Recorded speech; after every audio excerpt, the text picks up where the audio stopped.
Hello, lovely ladies, and welcome to Squeaky Clean Tips and Tidbits with Miss Elexus. I hope y'all are doing well and maintaining positive spirits during this crazy time. And I hope that you're keeping up with your online classwork as much as possible. As much as possible. Today, during our session together, we're going to be learning how to clean. As you all know, we're social distancing and staying home because of the coronavirus and how quickly it's spreading. So even though we're staying home, it's very helpful to know how to clean and sanitize our spaces. Why do we need to learn how to clean and sanitize? The first reason is to get rid of bacteria. The coronavirus and other illnesses are spread by bacteria. The virus is thought to spread mainly from person to person, between people who are in close contact with one another, and through respiratory droplets when a person coughs, sneezes, or talks. Those droplets can land in the mouth or noses of people nearby and possibly be inhaled into the lungs. Some recent studies have suggested that the coronavirus can also be spread by people who show no symptoms. So all that means is we should be very careful about coughing into our pockets and making sure that we're wearing our mask and keeping our hands clean. Another reason why we should know how to clean is because it is a great mood booster. Have you ever just been in a not so great mood and then you go pick up a broom or go clean your room and put on some music and it just relieves you of so much negative energy? Cleaning is a great way to rid of any negative emotions, and it's a great way to channel your energy into doing something better, something more positive. Cleaning lifts our moods as well as being in clean spaces. So let's learn how to clean. All right, ladies, so for our first section of Squeaky Clean Tips and Tidbits, we're going to be learning how to sweep and mop. The first material we're going to need a broom and a mop. Cleaner, okay, so that's Pine-Sol, Lysol, Fabuloso, any multi-surface antibacterial cleaner will do, okay? And we want to make sure it's antibacterial because we're killing bacteria. We're killing germs around here. We're going to add about 1 to 2 caps of Clorox bleach, okay? This is also a great bacteria killer. You need your gloves. We want to protect our hands because these are some harsh products with some harsh ingredients to kill all that nasty bacteria. Keep these on to keep our hands moisturized and looking nice. All right, let's get started.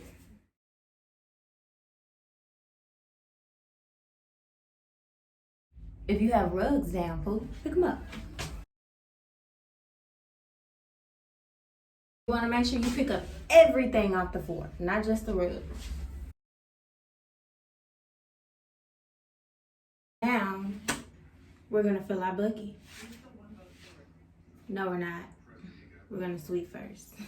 First thing we're going to do is sweep. We want to make sure that we're sweeping up all the dirt and anything left on the floor so that we're not just washing around dirt when it's time to mop.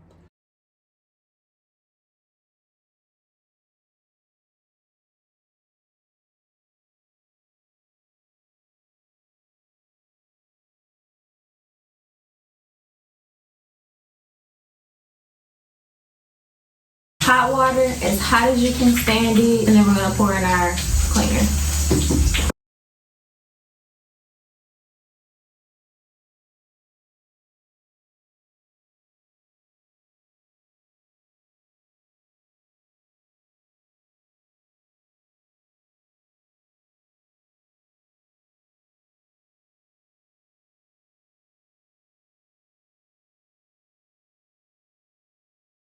All right, now that we have our water, we're gonna get the mopping. Keep you some shoes on, okay? Because you don't wanna be slipping and sliding across the floor once you start to mop. When you fill your bucket with water and you put your mop in, go ahead and let it soak up all those juices. Make sure that you wring out your mop before you put it on the floor. You don't want a big old wet mess. So go ahead and wring it out both hands like so.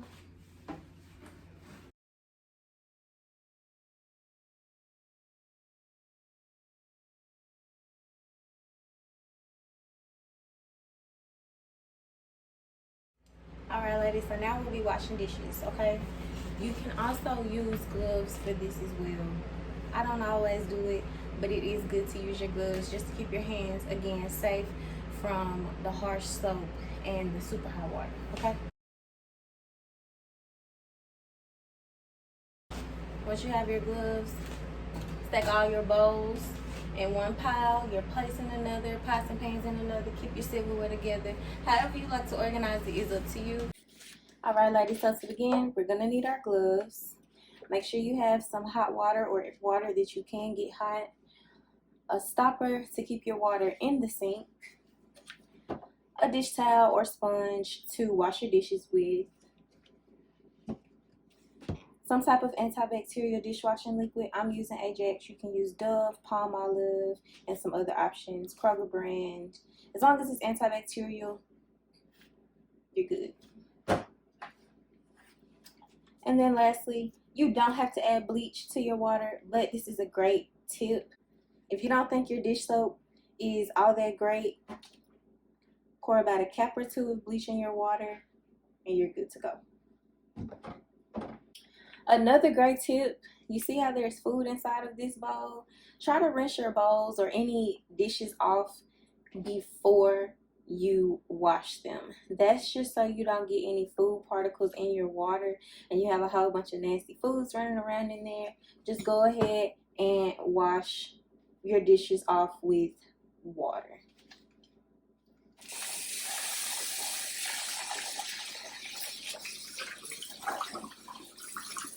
All right, hot water. Okay, we want to fill the sink with hot water. So no more bits, but it's still dirty, so we're still gonna wash. All right, so I have the dishes I'm gonna wash here all piled up.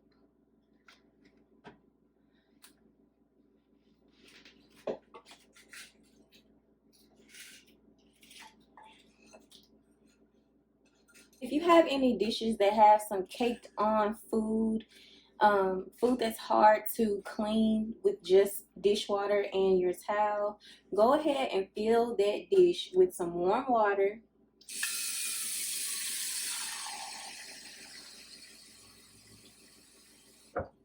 And just a little bit of soap.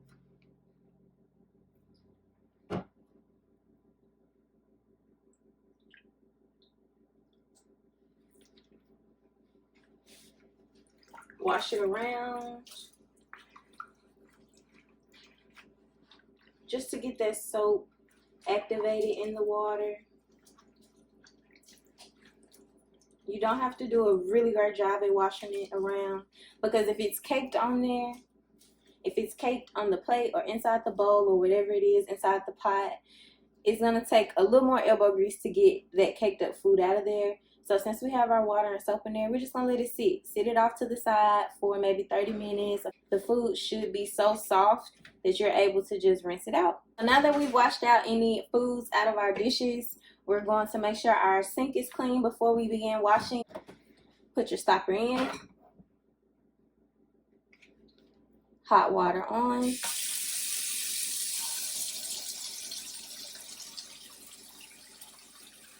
As your hot water is running, add your dish soap. You don't need that much unless you have a lot of dishes to wash. If you have a lot of dishes to wash, then you can use a little more, but try to be mindful how much dishwashing liquid you use. Because I don't have that many dishes today, I won't be using a lot.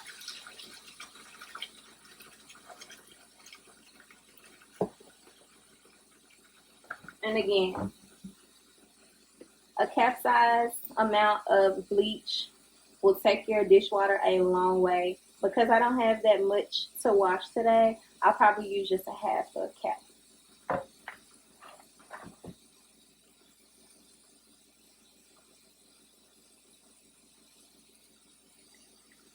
Not much at all.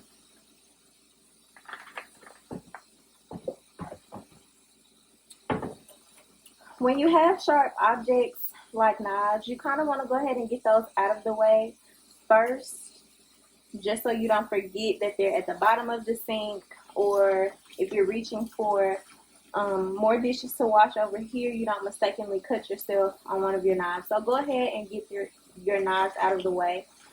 When you're washing your knives, because I'm right-handed, I wash with this hand, so I try to keep the sharp edge pointed away from my hand. So if you're left-handed, you're going to take your knife in the right hand, keeping your blade, the sharpest point of the knife, away from you. And you're going to just wash like this. Okay, so I'm going to go back to my normal way. Now, because I didn't use a lot of soap, I don't have that many bubbles. But again, I don't have that many dishes to wash today. So you want to just keep washing until you don't see any more food.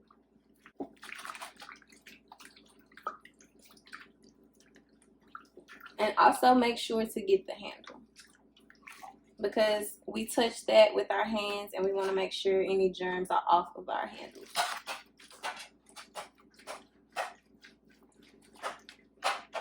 Again, be careful about that blade. Watch what you're doing. All right. Because I don't see any more food left, I'm going to now rinse it off. You can do this part in the other side of your sink if you prefer, so you don't get any more water in here. Rinse it off.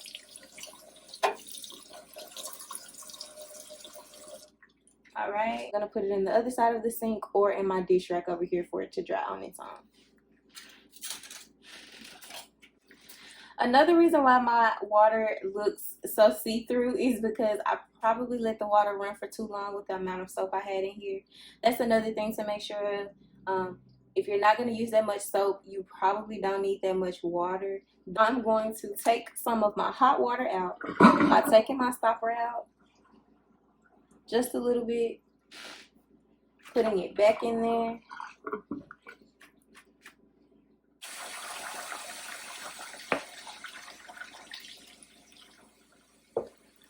Pour just a little more soap in there and let it fill out. If your water is extremely hot, you can keep that cold water running. But if it's not that hot, make sure to turn it back up so that all of your water doesn't end up being cold.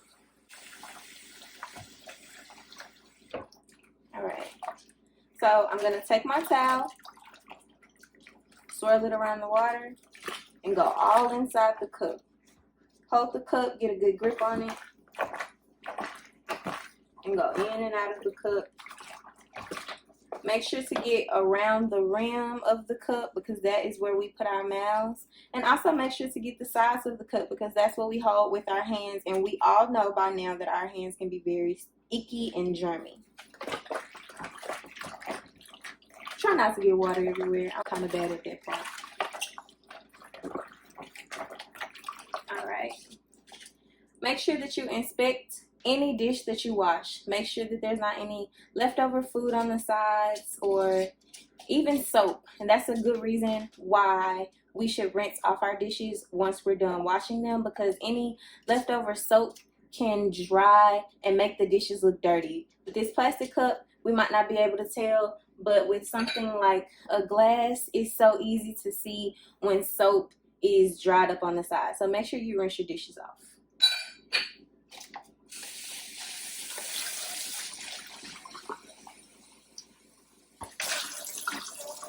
Alrighty, and we're going to put this to the side to dry as well.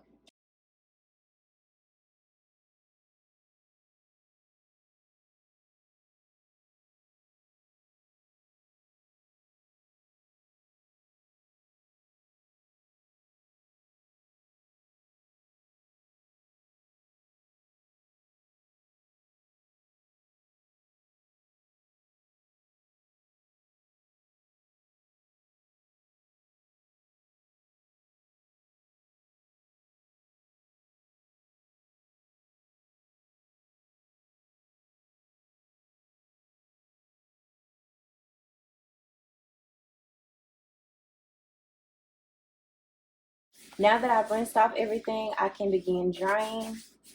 Typically, I would use a dish towel, but again, my dish towels are being clean right now, so it's good old paper towels. This is also another great tip. If you don't have any dish towels, try and get you some, because we want to be more resourceful and not use so many paper towels, but you can use these if you don't have any dish towels available. And just dry off your dishes like you normally would, outside, inside. Make sure you get the sides.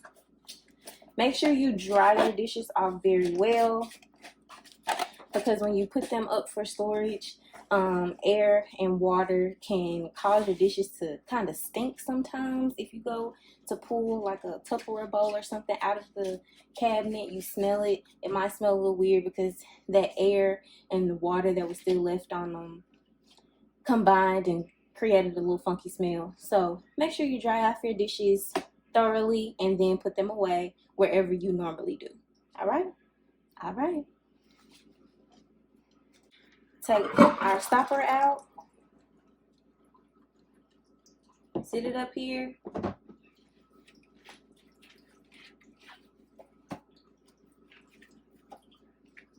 And we're going to clean out our sink.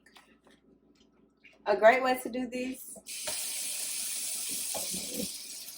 is to grab your sprayer and just spray all around the sink. Get the walls, any leftover food that might be in there, and just rinse it on out. That's another reason why we like to rinse out our dishes before we wash them, because any food that is still left on the dishes while you're washing them will gather up in the stopper, and then you'll have to dump it out, clean it out, rinse it out, and it's just extra. So we're saving ourselves the extra time and trouble by being proactive. And when you get done cleaning out your sink, go ahead and wipe up your area, because if you're anything like me, you probably got water everywhere. So wipe up your area. That means cleaning off the sink, the handle, the faucet inside of the sink, the other side of the sink,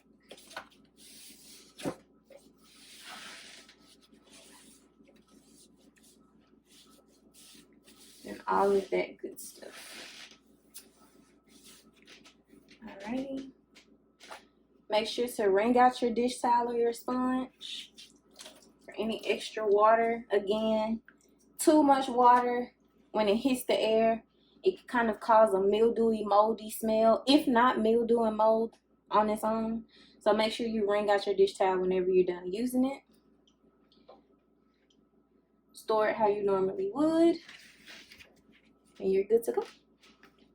Ladies, I hope you've enjoyed our session today. I hope that you've gained something great from this video. Please leave a comment down below telling us what tip that you didn't know about when it comes to cleaning. Let us know of any other tips you might have. How do you keep your area clean? What do you like to do? Maybe you have a different day of the week that you like to clean. Do you like to add music to your cleaning session? What do you like to do? Let us know some of your tips and tidbits below, and have a great rest of your day.